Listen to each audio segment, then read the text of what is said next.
Kebijakan dividen. Apa itu dividen? Dividen adalah pembagian laba kepada pemegang saham perusahaan.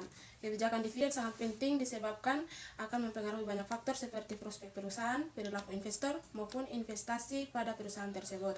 Teori kebijakan dividen. Yang pertama, irrelevant dividend, yaitu dividen adalah tidak relevan, built in the hand theory. Yang ketiga, tax differential theory. Yang irrelevant dividend dikemukakan oleh Modigliani Miller. Nilai perusahaan ditentukan oleh keputusan investasi, bukan pembayaran dividen. Bila perusahaan bagi dividen, perusahaan harus mengganti dengan saham baru. Kenaikan pendapatan karena pembayaran dividen diimbangi penurunan harga saham akibat penjualan saham baru. Bird and the Ham Theory dikemukakan oleh Myrdon Gordon dan John Lindner tahun 1963. Investor lebih menyukai dividen daripada capital gain karena kepastian. Sedangkan tax differential theory yaitu Robert H. Linsberger dan Krishna Ramaswamy tahun 1982. Investor ini lebih menyukai capital gain daripada dividen karena pertimbangan pajak. Sedangkan dividen akan dikenakan pajak lebih tinggi daripada capital gain. Yang ketiga yaitu teori dividen. Irrelevant dividen atau pemegang saham dapat menciptakan kebijakan dividen sendiri sehingga tidak ada pengaruh atas besar atau kecilnya dividen.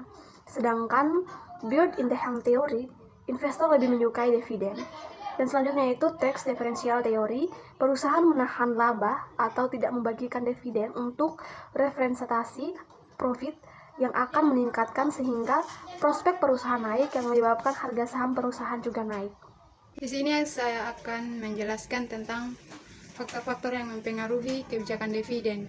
Yang pertama itu ada kebutuhan dana perusahaan, yang kedua likuiditas, yang ketiga kemampuan meminjam, yang keempat itu ada keadaan pemegang saham, dan yang kelima stabilitas dividen.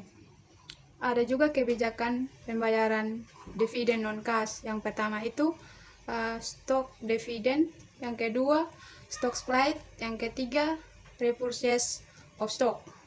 Dan ada juga pembahasan dari stock dividen, di mana yang pertama itu ada pembayaran tambahan saham atau dividen dalam bentuk saham kepada pemegang saham. Dan yang kedua itu tujuannya adalah penyusunan kembali modal perusahaan dan menghemat kas. Dan yang terakhir itu ada proporsi kepemilikan atau kekayaan perusahaan tidak berubah. Yang pertama, stok dividen. Jadi, stok dividen adalah pembayaran